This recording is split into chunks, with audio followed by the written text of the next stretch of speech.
The morning sun painted the Afghan mountains in shades of gold and crimson, as Sarah Mitchell adjusted her grandmother's pearl necklace one final time. The small military chapel at Forward Operating Base Thunder was decorated with whatever flowers the soldiers could find in the harsh terrain, wild poppies and mountain roses that somehow thrived despite the constant threat of war. Today was supposed to be the happiest day of her life, marrying Lieutenant Colonel Marcus Reed, the man who had captured her heart during her deployment as a combat medic.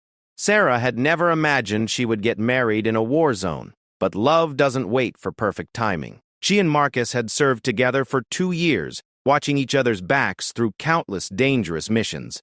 Their romance bloomed slowly, built on mutual respect and shared experiences that most couples could never understand.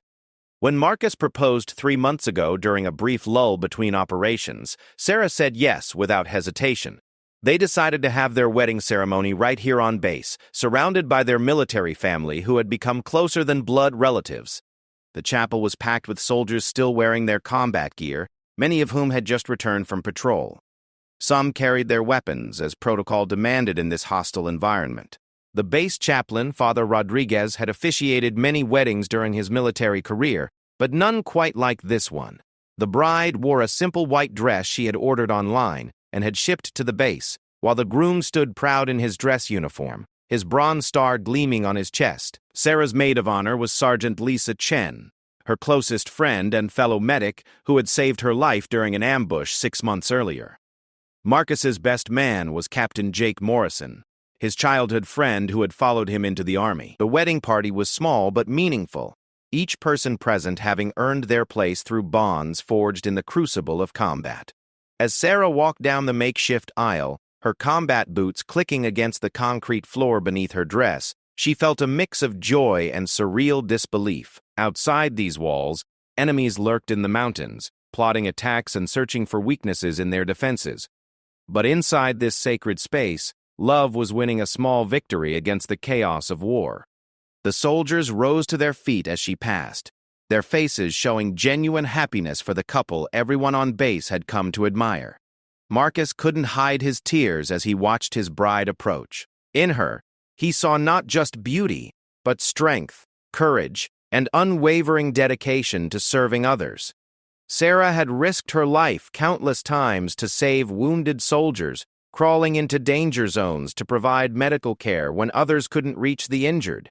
Her bravery had earned her the respect of every person on base, from the newest recruits to the most hardened veterans. The ceremony began with Father Rodriguez speaking about love in times of hardship. His words resonated deeply with everyone present as they all understood what it meant to find light in the darkness of war. He spoke of how Sarah and Marcus had found each other amidst chaos, and how their love represented hope for all of them. The congregation listened intently, many wiping away tears as they thought of their own loved ones back home. When it came time for the vows, Marcus spoke first. His voice was steady and strong, echoing the leadership qualities that had earned him his rank. He promised to love Sarah through whatever challenges lay ahead, to support her dreams and ambitions, and to always remember that their love was worth fighting for. He spoke of how she had made him a better soldier and a better man, and how he looked forward to building a life together when their deployments ended. Sarah's turn came next, and she reached into her dress pocket to pull out a folded piece of paper. She had written her vows during quiet moments between missions, pouring her heart onto the page. Her voice trembled slightly with emotion as she began to speak about the man who had shown her that love could flourish even in the harshest conditions. She promised to stand by his side through whatever storms they might face, both literal and metaphorical. But as Sarah continued reading her vows, a subtle change in the atmosphere began to register with the more experienced soldiers in the congregation. Those who had spent years in combat zones developed an almost supernatural sense for danger, and something felt different. The normal sounds from outside the chapel had grown quieter, and the radio chatter in the background had taken on a more urgent tone. Captain Morrison shifted slightly, his hand unconsciously moving toward his sidearm. Sergeant Chen noticed the movement and felt her own instincts kicking in. Several other soldiers began to show subtle signs of alertness, their training overriding their desire to focus solely on the joyous occasion. Sarah continued with her vows, unaware of the growing tension. She spoke of their shared dreams of returning home to build a family, of Marcus's desire to teach military history at West Point, and her own plans to work in a veterans hospital. She talked about the small house they had picked out online, complete with a garden where she could grow the flowers that reminded her of this harsh but beautiful landscape. Meanwhile, in the base's command center, just a few hundred yards away, intelligence analysts were frantically processing incoming reports. Satellite imagery had detected unusual movement in the surrounding mountains, and intercepted communications suggested a coordinated attack was imminent. The enemy had been planning something big for weeks, and it appeared they had chosen this moment to strike. The base commander, Colonel Patricia Hayes, faced an impossible decision. She could interrupt the wedding and send everyone to battle stations, potentially ruining what might be the last happy moment these soldiers would have for a long time. Or she could let the ceremony continue and hope their defensive preparations would be enough to handle whatever was coming. Back in the chapel, Sarah reached the final portion of her vows. Everything was coming. Her words rang out clear and strong as she promised to love Marcus with all her heart, to support his military career, and to never forget the lessons they had learned together on these foreign battlefields. The congregation listened with rapt attention, many thinking of their own relationships and the sacrifices military life demanded. As Sarah concluded her vows and Father Rodriguez began the traditional exchange of rings, the first explosion echoed across the valley. It was distant but unmistakable, the sound of mortars finding their targets. The soldiers in the chapel immediately recognized the threat, but years of discipline kept them from panicking. Instead, they waited for orders while staying alert for immediate danger. The second explosion was closer, close enough to rattle the chapel windows slightly. Father Rodriguez paused in his recitation, looking toward Colonel Hayes, who had just entered the back of the chapel with a grim expression on her face. She gave him a subtle nod to continue, knowing that stopping the ceremony now would only add to the chaos without improving their tactical situation. Marcus and Sarah locked eyes, both understanding that their perfect moment was about to be shattered by the realities of war. But instead of fear, they saw determination in each other's faces. They had trained for situations like this, and they would handle whatever came next together. The ring exchange continued as the sounds of battle grew closer. Marcus slipped the simple gold band onto Sarah's finger, with hands that remained steady despite the approaching danger. Sarah did the same for him, her medical training allowing her to maintain calm precision even as adrenaline began coursing through her system. Father Rodriguez spoke faster now, moving through the final portions of the ceremony as distant gunfire joined the sound of explosions. The enemy assault was well-coordinated and multi-directional, designed to overwhelm the base's defenses through sheer volume of firepower. But forward operating Base Thunder had weathered many attacks before, and its defenders were ready. Just as Father Rodriguez reached the words, "You may now kiss the bride," the chapel's emergency lighting activated, bathing everything in an eerie red glow. The base's defensive systems had detected incoming threats that were closer than anyone had hoped.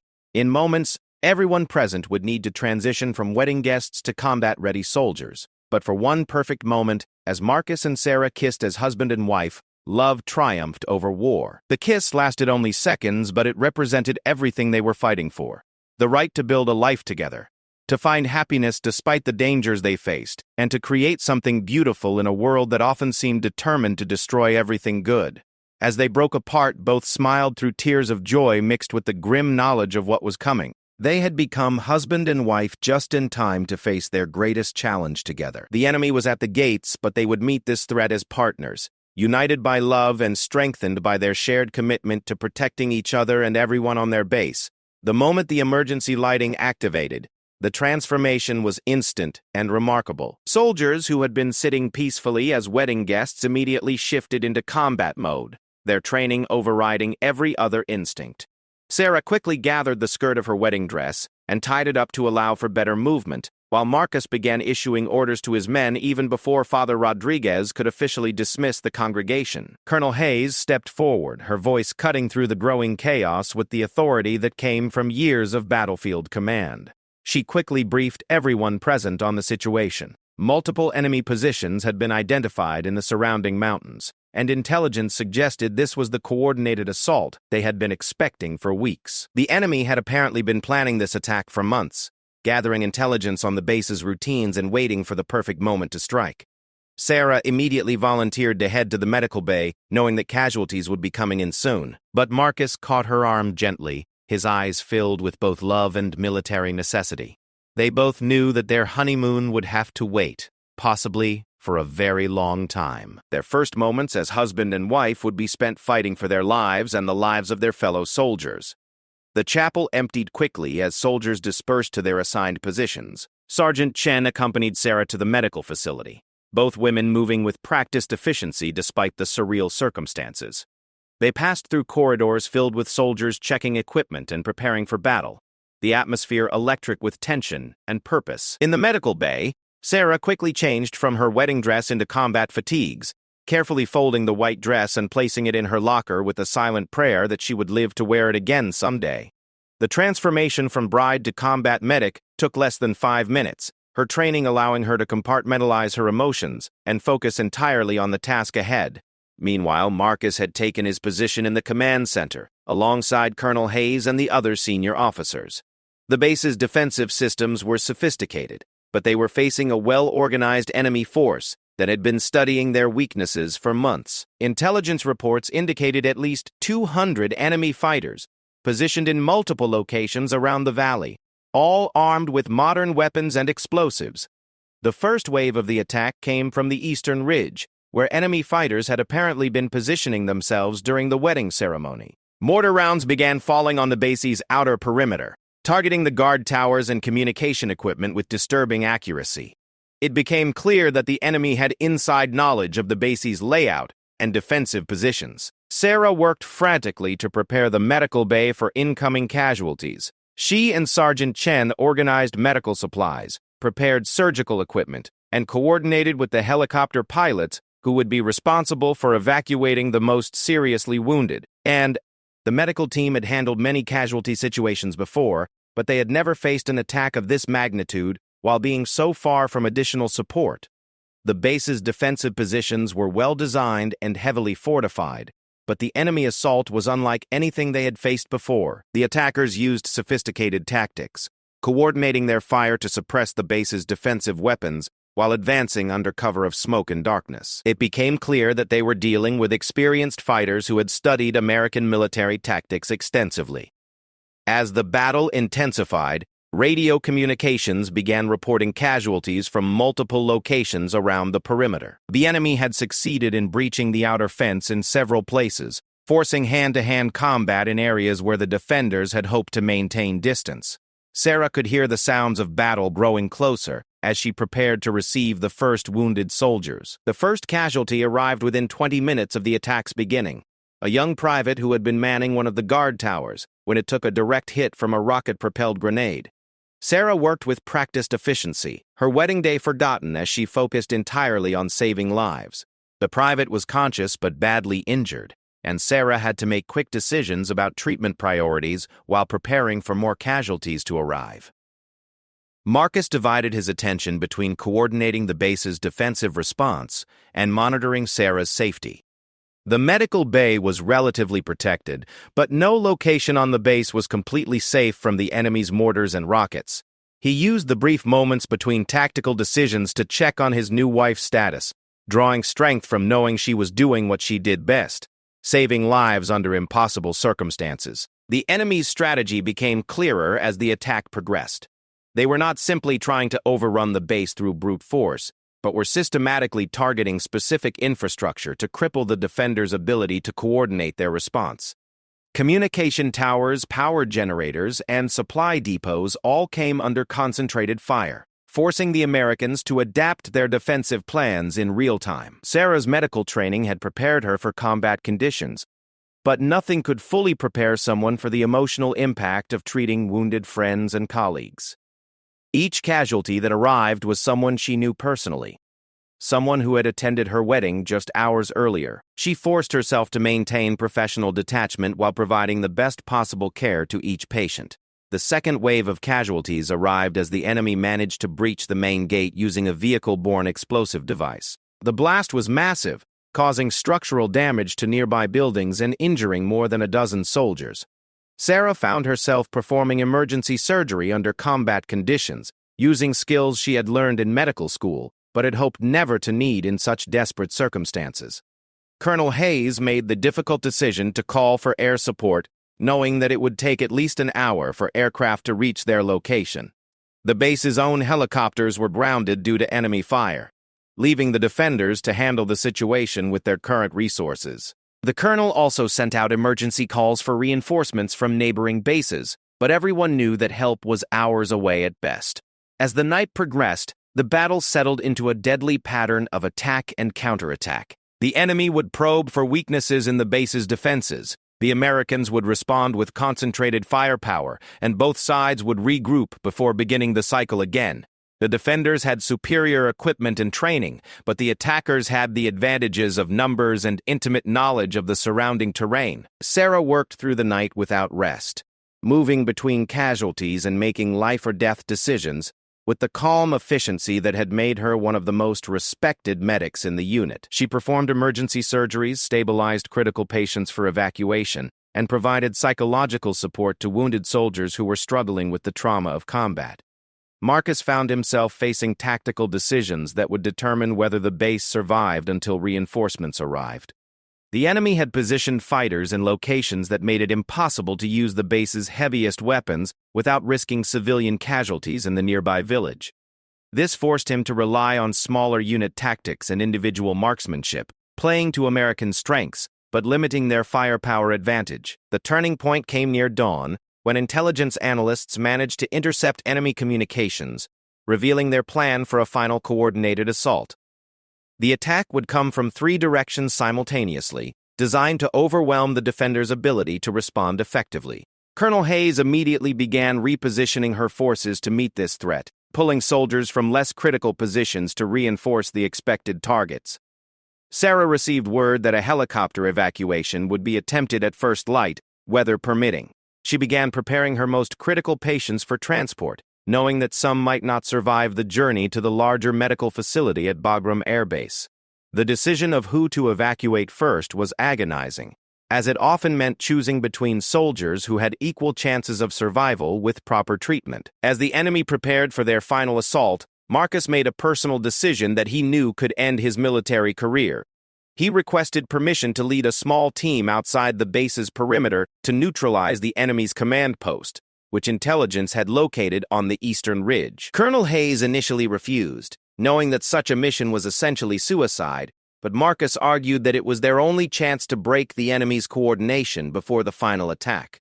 The discussion was interrupted by incoming fire that was more accurate and intense than anything they had experienced during the battle. The enemy had moved their heavy weapons closer during the night, and they were now within range to target specific buildings inside the base.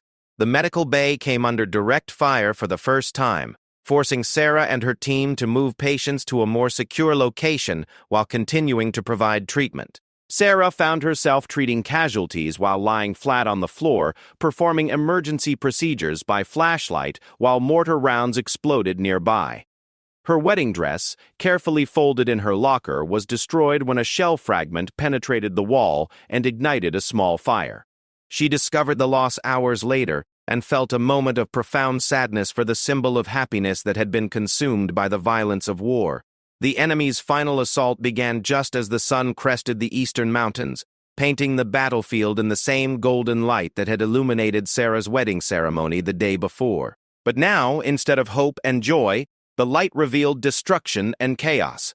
The base's defensive positions were battered but still functional, and the soldiers were exhausted but determined to hold their ground. Marcus received permission for his reconnaissance mission, but only on the condition that it be limited to gathering intelligence rather than engaging the enemy directly.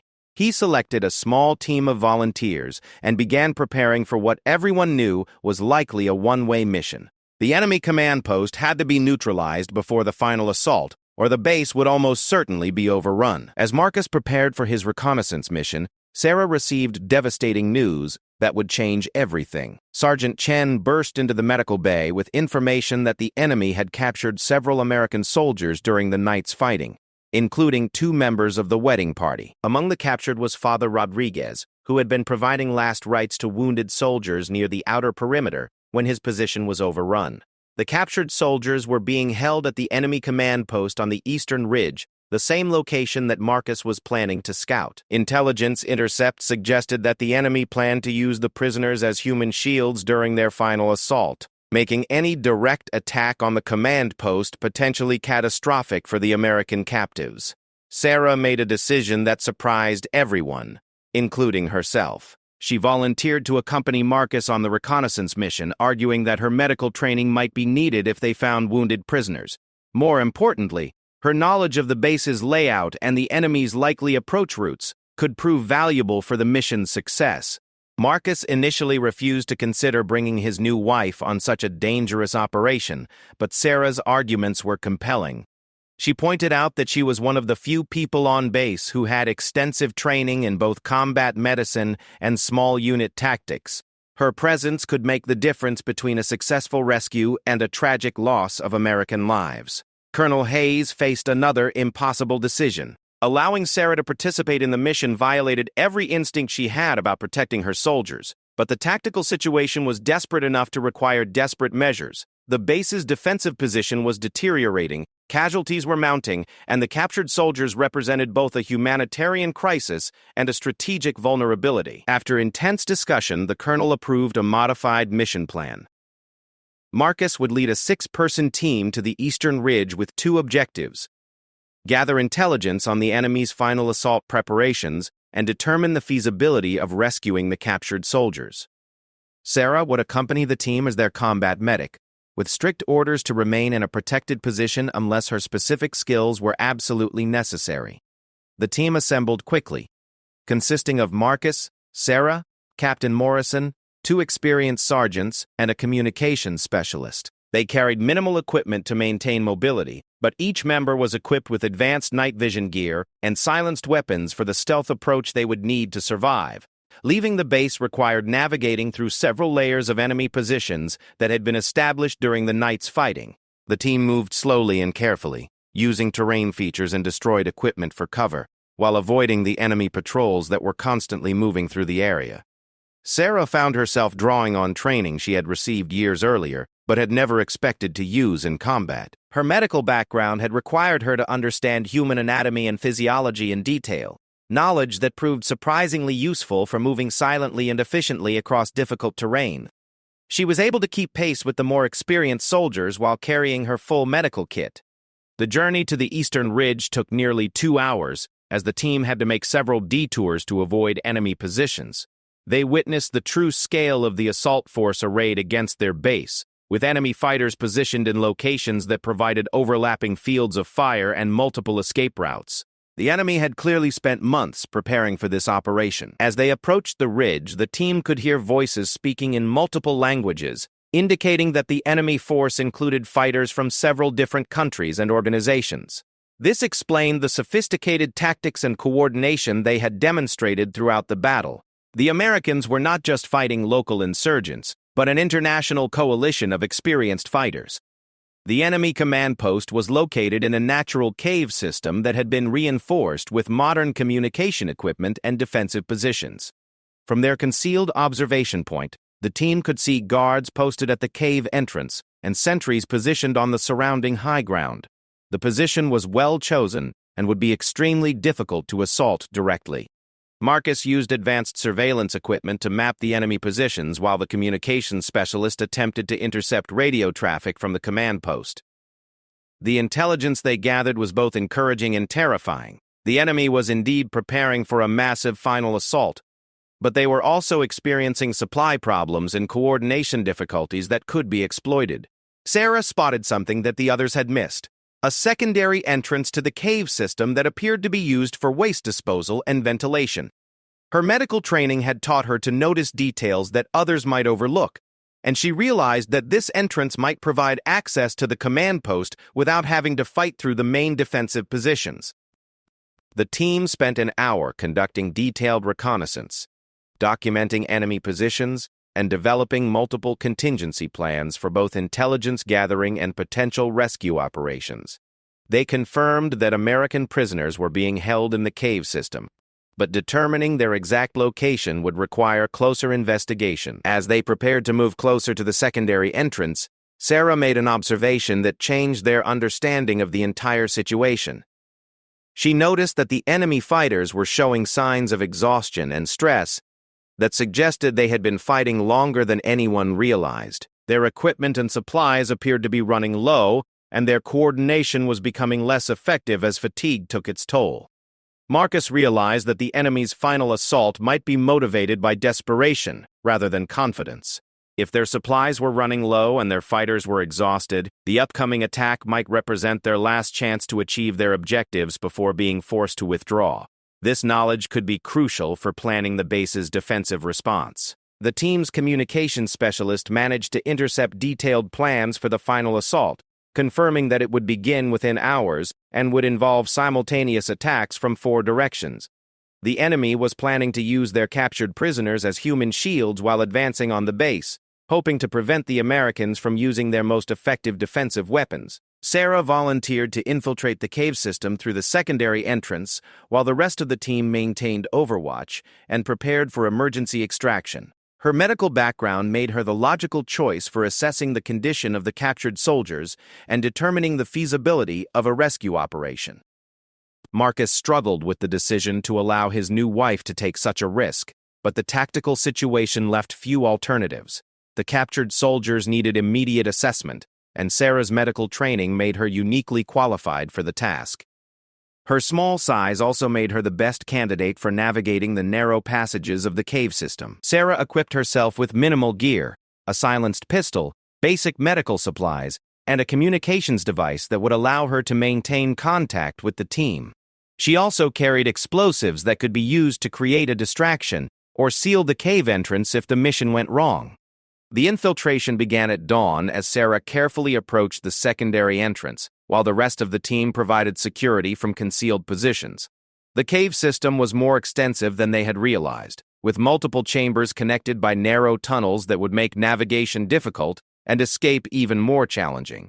Sarah moved slowly through the underground passages, using her medical knowledge of human anatomy to remain silent while navigating the difficult terrain. She could hear voices and equipment sounds that helped her determine the location of the main command post and the holding area where the prisoners were likely being kept. The first prisoner she encountered was Father Rodriguez, who was badly injured but conscious. He had been beaten during his capture but was alert enough to provide crucial intelligence about the enemy's plans and the location of the other prisoners. His information confirmed that the final assault would begin within hours.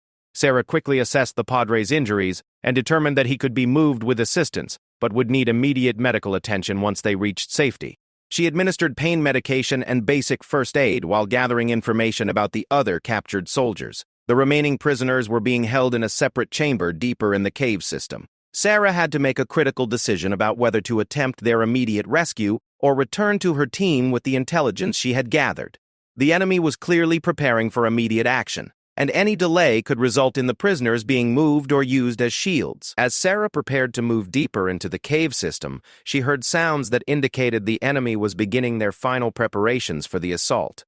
Radio communications increased in frequency and intensity, and she could hear the movement of equipment and personnel throughout the cave complex. Sarah realized that she was witnessing the final moments before the enemy's last desperate gamble to overrun the base.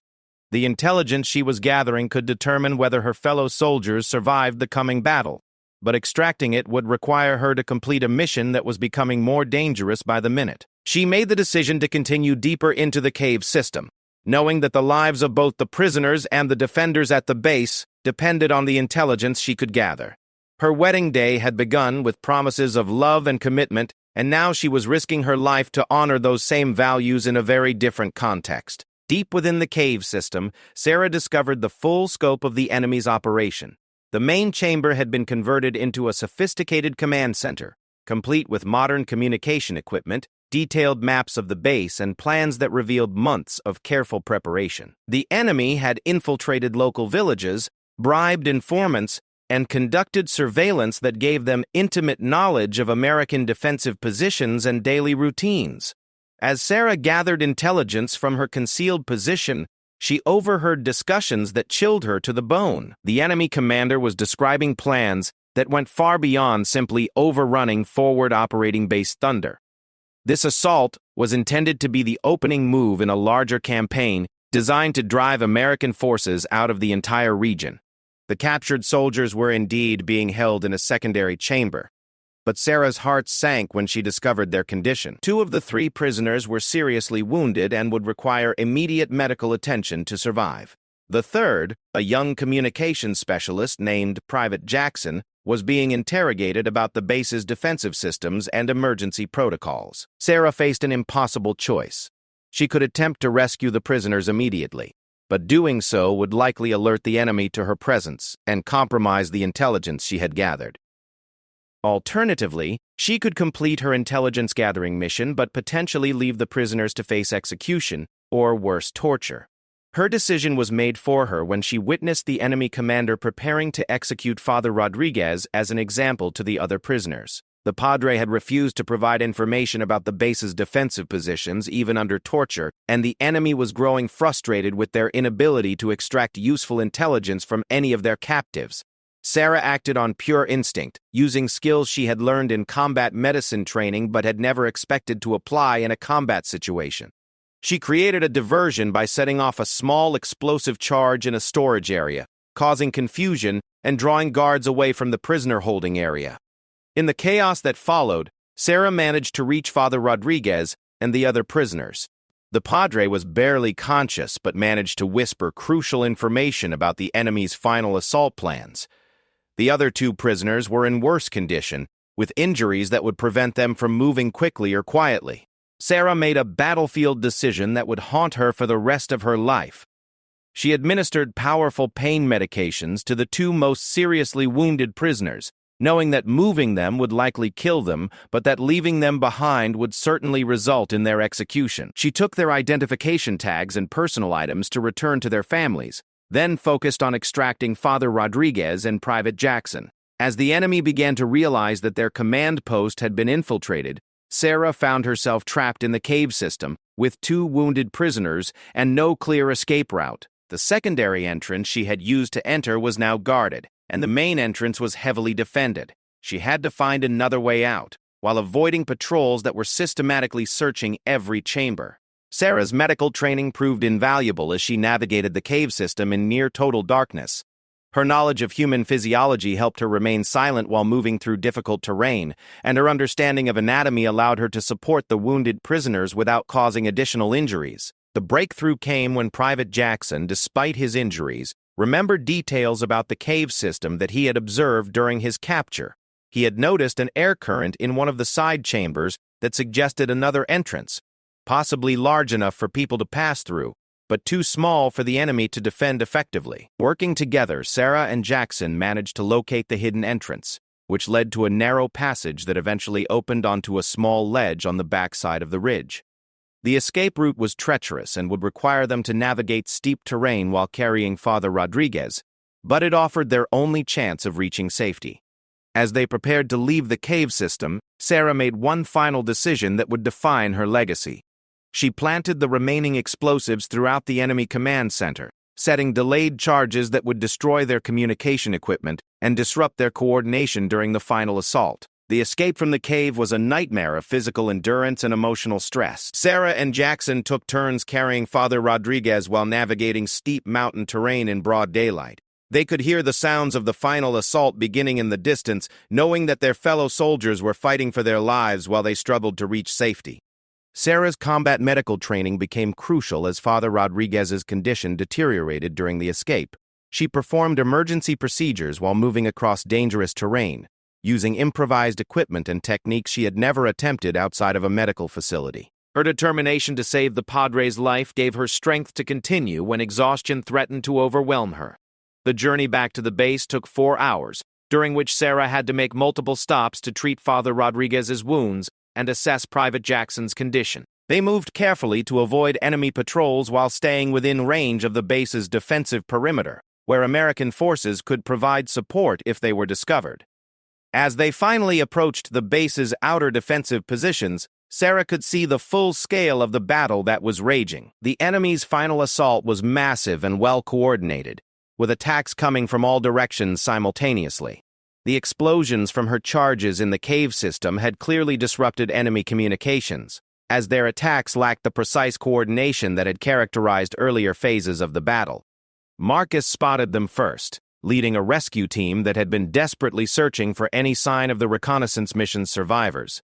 His relief at seeing Sarah alive was visible even through his combat gear, but there was no time for emotional reunions. The battle for the base was reaching its climax, and every available person was needed for the defense. Sarah quickly briefed Colonel Hayes on the intelligence she had gathered, information that immediately changed the tactical situation. The enemy's supply problems and coordination difficulties meant that their final assault was indeed a desperate gamble, and they would likely be forced to withdraw if they could not achieve quick success. Armed with this knowledge, Colonel Hayes made the decision that would determine the battle's outcome. Instead of maintaining purely defensive positions, she ordered coordinated counterattacks designed to exploit the enemy's weaknesses and force them into premature retreat. Sarah returned to the medical bay, where she found chaos but also signs of hope.